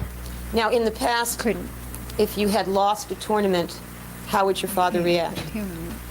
He would get extremely angry and yell, sometimes hit me, or have some sort of sex with me. Sex was a punishment? Yes. Was it always a punishment or only when you were a teenager? Only when I was a teenager. And did he have an angry reaction when you lost in Kalamazoo? Yes. How is it different than the previous angry reactions when you lost? Exactly. Well, I've Same never seen area. him not be able to speak. He got so angry, and his muscles tensed up, and his face tensed up to such a degree that he could no longer talk. And where were you when you saw this reaction of his? I was in the car, And the car going from where to where? from the tennis court to my hotel. And did you find that, what was your reaction to his getting so angry he couldn't even yell at you? I was scared. I didn't know what he was going to do. I'd never seen that happen before. I can't hear you. I didn't know what he was going to do. I'd never seen that happen before, and what he was saying scared me. What did he say that scared you? He said that he was yelling and telling me how awful I'd played, and telling me that everything that I'd ever played for came down to this one tournament, which I failed, and that everything I'd ever played in any match I'd ever practiced for was meaningless now, because this was the tournament. This was the tournament, and it was my last junior national tournament, and he was telling me that I failed, and to the point where he could no longer speak. So that's what he said before he could no longer speak. Yeah. And did you think that there would be serious consequences to his anger? Yes. Did you know what they would be? No. Now, before this I hope so, loss beautiful chaos. and his anger, was there a plan for you and your mother and your father to go somewhere from Kalamazoo together? Not Yes. have that happen. And but where were you I all hope supposed to go? We were supposed to go up to Canada to see my grandfather, And that's your mother's... my mom's father. Was he ill? He was dying of cancer. And from what you could observe and what you heard, was your mother anxious to go see her dying father? Yes. And after you lost at Kalamazoo, was there some change in that plan? Yes. And what was the change? My dad said that he and I were not going to Canada, and that we were going back to California. And how did your mother react to that? Well, he told my mom that if she wanted to go, she'd go alone, and that I and he were going back to California, and there were no argument about it, no questions about it. Now, your mother declined to go to Canada by herself, is that right? Yeah, she said that she wasn't going to go if my dad wasn't going to go. And therefore were plane tickets for Los Angeles purchased for the three of you? I assume. Did you all three return to Los Angeles on August 9th via United Airlines? Yeah, I believe that was the date. And when you got back to Los Angeles on that day, did you see your brother Lyle? Yes. And to the best of your knowledge, had he been in Los Angeles sometime before you got back? Yes. Now, did you have some hope or dream or expectation over that summer of 1989 for some improvement in your life? I had it for a lot more than that. But you had it that summer as well? Yes. And first of all, what was it that you wanted to improve in your life? I wanted to end the sex with my dad. And did you have some expectation of how that was going to happen? Yep, you wanted Yes. to leave. And what the did you state expect? And go I to was going to go to school. college. Yes. And how was that going to end the sex with your dad? Move away. I was going to get away from him, and I wasn't going to sleep at the house anymore. Now, what college were you expecting to go to? At that time, UCLA, Oh, UCLA. And where were you expecting to live when you went to UCLA? on campus, In in the dorm. just a regular, ordinary dorm? Yeah. Now, had you wanted to go farther away to college, Yes. where had you wanted to go originally? I wanted to go to Brown And where is Brown? in Rhode Island. Did you have any friends going to Brown? Yeah. Andy Pierce was going to Brown, and we had made plans before to go to Brown together. You and Andy Pierce? Mm-hmm. Is that yes? Yes.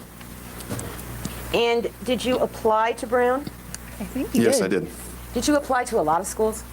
Yeah, I applied to something like 13 or 15 schools. And were you, It did you go would to look Brown for an interview? terrible.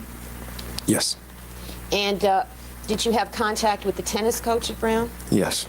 Was it what role, if any, did you think tennis might play in your being accepted at Brown? I thought I wasn't going to get into the college without tennis. What does that mean? Well, the Ivy Leagues don't have scholarships like UCLA does and the state schools, so they can't just get you in if you don't have the grade point average, and so I had to have a minimal grade point average to get into the school, but if you have the minimal grade point average, you don't usually get into the school. So I had to have the coach's help, and he was going to Above the average. get me into the school as long as I had that grade point average. In other words, if you had just been applying as, someone who was totally non-athletic, the minimal grade point average would not get you in as compared to the other candidates for entry. Is that what you're saying? No, the minimal grade point average, yes. Okay. So you thought you needed to trade on your tennis skills to get into Brown? Yeah, you wanted to be above average. And was there a point when the next step, if you were actually going to try to get accepted by Brown, the next step would have been taken when someone vetoed your plan to go to Brown? Someone said you couldn't go? Oh, my dad said I couldn't go. And that was after you had already applied and already started the process? Yeah, well, it was after the coach called me and told me that he needed to confirm that if I got in, I would go. Because apparently they can get 2 players in or something like that, each coach of every sport, as long as they have the minimal grade point average. And he said, if I get you in, you got to promise me you'll go. And that's when I had to talk it over with my dad. And he said He said, no. Was there also some discussion in the family, which included your mother, about your going to the University of California at Berkeley? Yes. Had you been accepted by the University of California? Amazingly so, yes. More than one campus accepted you? Oh, yeah. All the UC campuses accepted me. And do you think tennis had anything to do with that? I don't know, and that's what I'm amazed about, because I never talked to the coaches, and I didn't have the grade point average to get into them. I just assumed it was because I put down a Spanish name or something.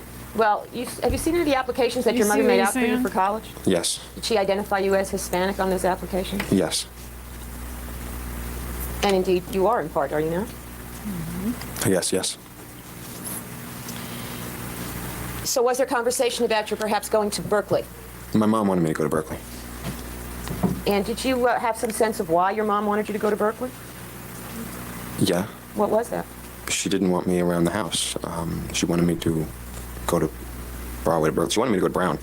But then once my dad said no, she wanted me to go to Berkeley. Were you aware of the fact that your mother had some dreams that when you were gone to college, she could stay with your father all the time, travel with him all the time, never leave his side? Did you hear that sort of thing? Yes. All right, objection sustained as to the form of the question, calling for speculation, also leading and suggestive. Did you hear your mother talking about what her expectations were after you went off to college?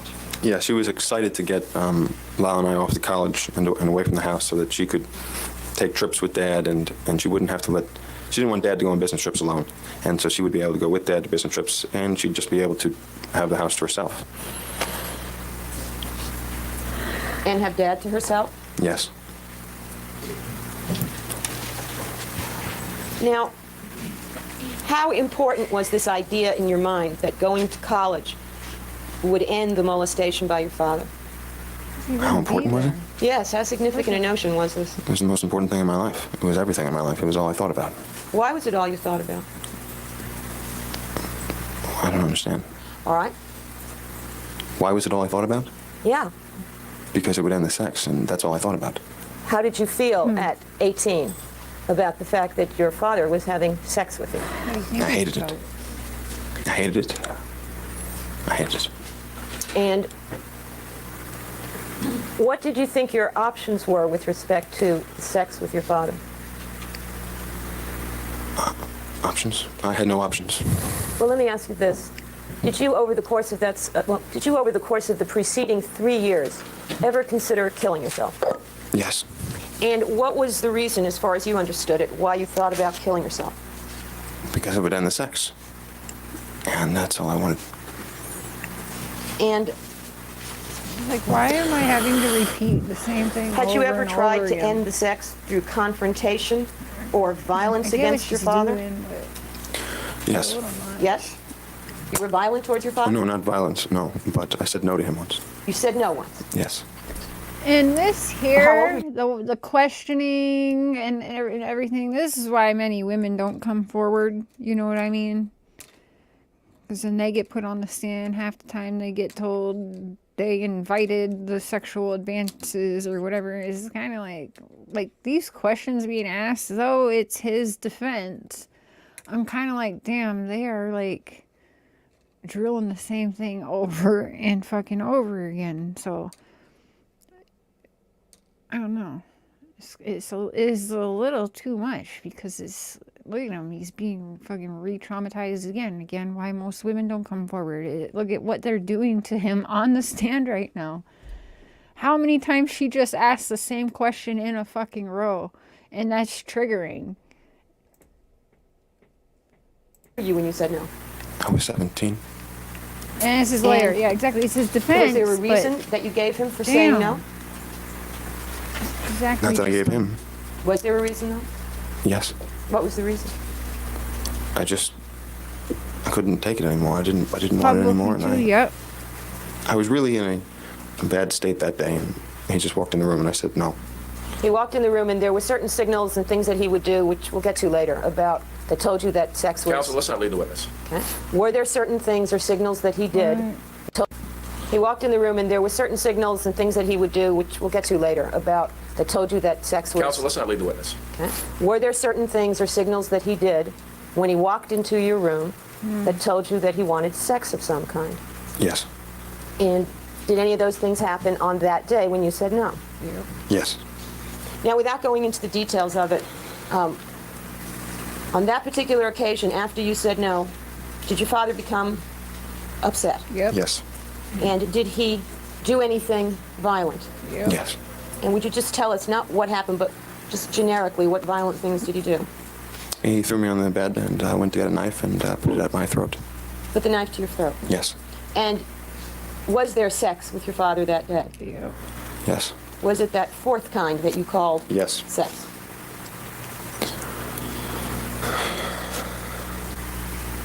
Now, after you returned in the summer of 1989, in August, from Kalamazoo, did you have two separate talks with your father? That's exactly what they did. They said that they were lying on the stand and made up the sexual abuse for a defense. Meanwhile, 8 months prior, they've been telling everybody that they can. Cousins, aunts, uncles, friends, and nothing changed. Nothing changed, so you can see why, okay, why murder? It wasn't obviously their first choice. Their first choice as men were telling everybody, I'm being raped by my dad. My mom's allowing it, and nobody could do anything about it.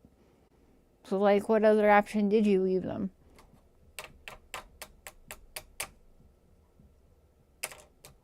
Yeah, she wants to leave no doubt. Unfortunately, in the decade of this trial, her question, like, it's too overboard. And if anything, I think it might have hurt it a little bit. Because again, they just thought it was all faked and staged. Although I don't believe they thought that. I think the judge knew damn well, but he was like, well, I can't put them on battered women. I just can't do anything, so we're locking them up forever. He didn't care. He was probably fucking paid off or something. I don't know. I mean, you can see through half the trial, he's sitting there like he doesn't even want to fucking be there. Concerning your future. Did jurors fall asleep for this too? I don't yes. fucking know. Could you tell us, first of all, about the first such talk? Do you remember how it took place? Come on. Yes. Well, would I you don't tell us? wanna Where were you hear with it. your father for that first talk? I don't remember what the restaurant's name. I think it started with an H. I was out for breakfast with him. At a restaurant? Yes. And do you recall approximately how many days after you returned from Kalamazoo this took place? Just a few days. I can't tell you the exact. I can't tell you. Speak up. I can't tell you the. I can't tell you the exact day. You were alone with him? Yes. And what did he? What was the conversation about? It was about what I was going to do in college, after college. It's about what you were going to do in college and. After college.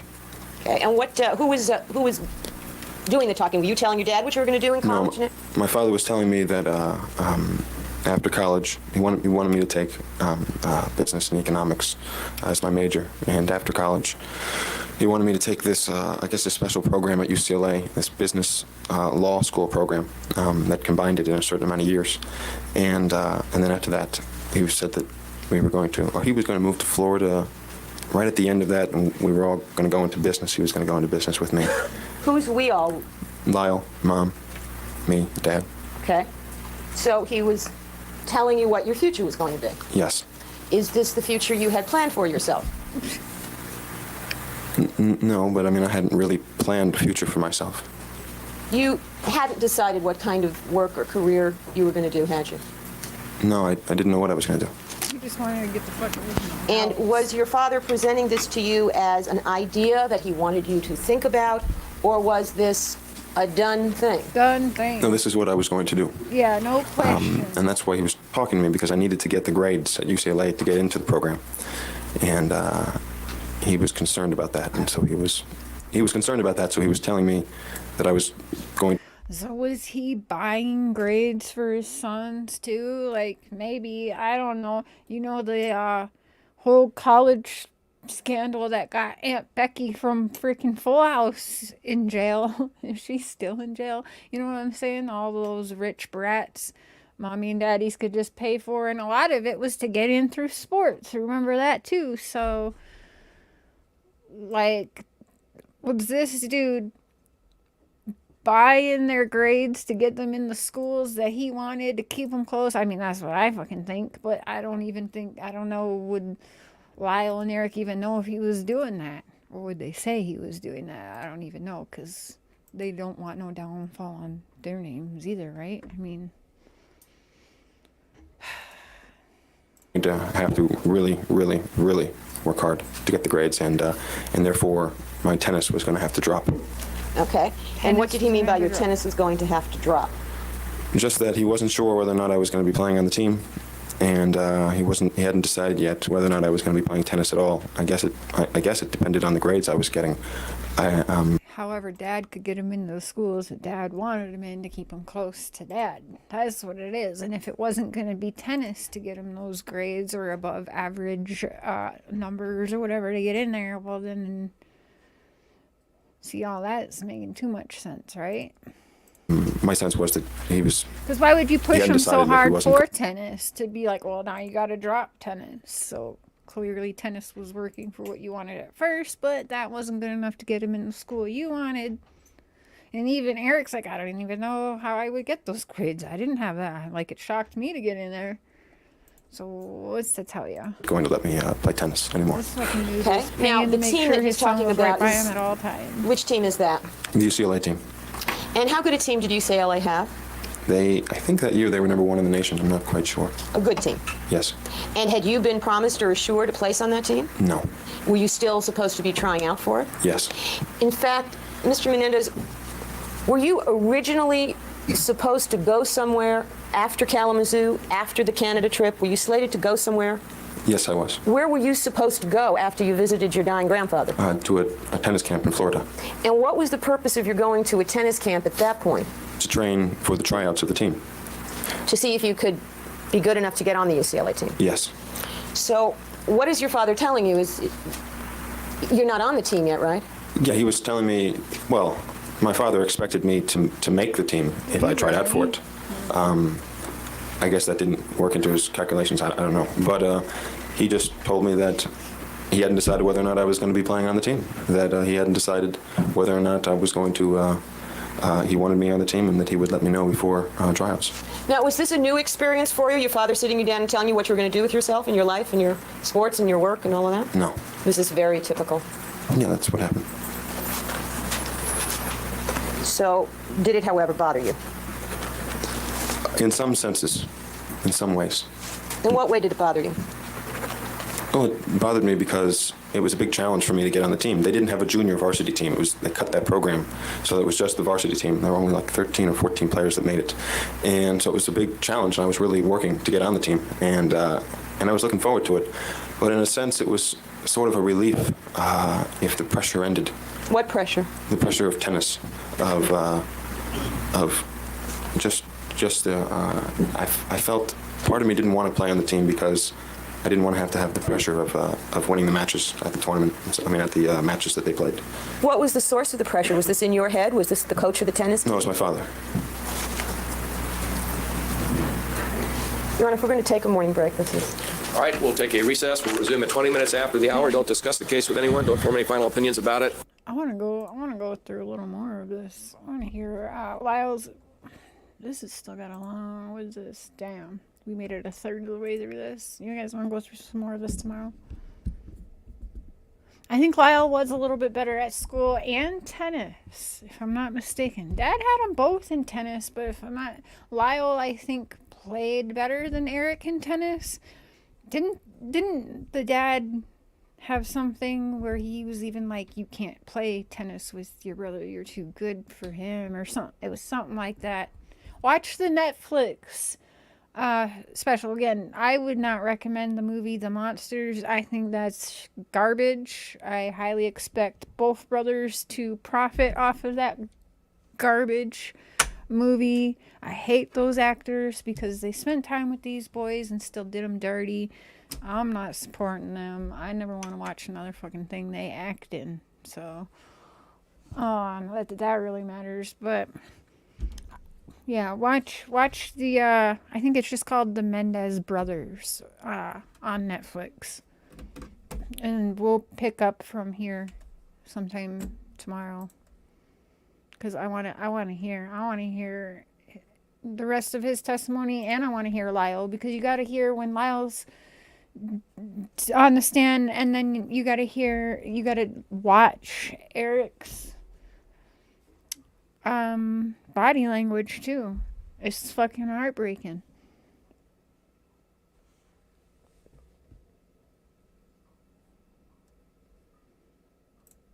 These guys were done so wrong. Even if you think that, you know, even if you don't, if you think that they deserved to get in trouble, like, I think it's been long enough. Quite honestly, fucking Gypsy Rose only had to do 7.5 years. Like, let these brothers go. And if you ask me, I still think that they should each get the $7 million from their dad's $14 million. $7 million each. Give it to them. Because if they don't earn that because they killed their parents, you earn that from freaking causing even more emotional damage to these boys and locking up people that quite honestly should have just gotten some mental help, perhaps, for all of the trauma and abuse that they were born into, instead of locked up for 35 freaking years when there's evidence that there was sexual abuse. Yeah, they better get that $14 million that their name was on before they had no other choice, in my opinion. Now, watching this back, like, what were they gonna do? Something bad was bound to happen. And people did try to help, but it didn't do it. The cousin, they said in Beautiful Chaos, was that you? The cousin that received the letter ended up committing suicide. Allegedly because he felt sad that he couldn't help Eric be free.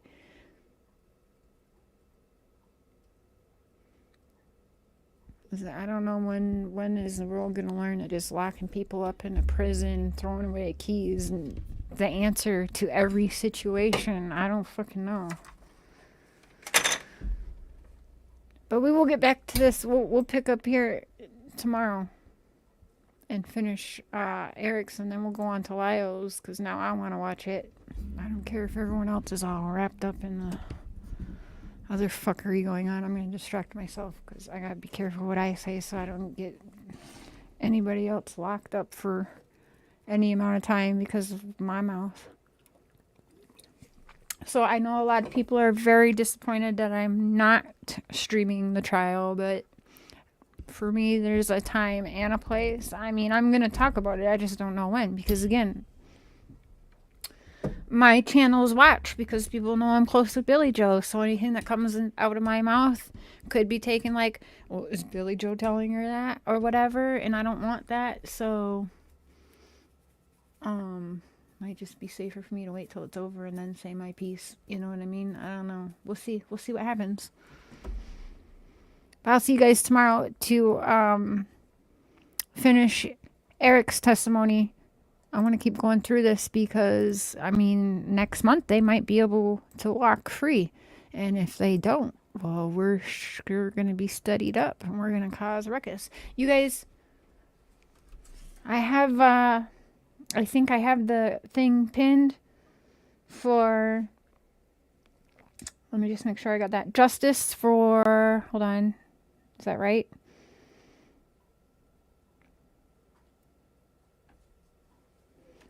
Hold on. No, that's not right. I want to make sure I say it right.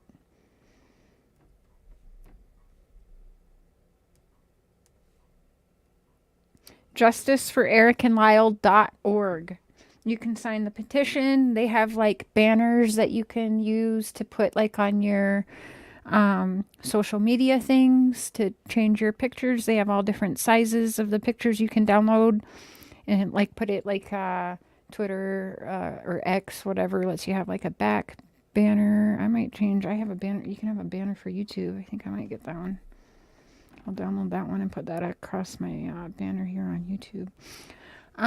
So share it out. Share out the link. Sign the petition, if you will. You have to put your name and your information in there. I don't think it shows it all, but it might show your name. I'm not sure if it's showed publicly or not. But anyway, and you don't have to be just from the States. There's all the countries that are able to sign it. So we let them know that Canada is rooting for them.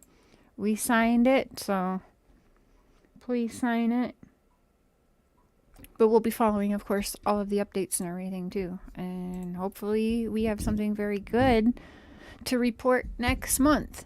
Again, it just reminds me, they were told like never chance of ever being free.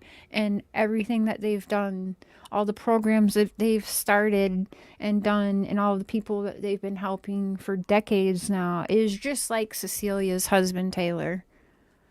And if, like, they didn't have to choose to basically rehabilitate themselves when they thought that, like, what's the point of it? When, let's be honest, and 9 out of 10 of us, if we're saying you're never going to get out of here, you're going to die in here, well, I'm not sure I'm going to sign up to be a model inmate. Why would I?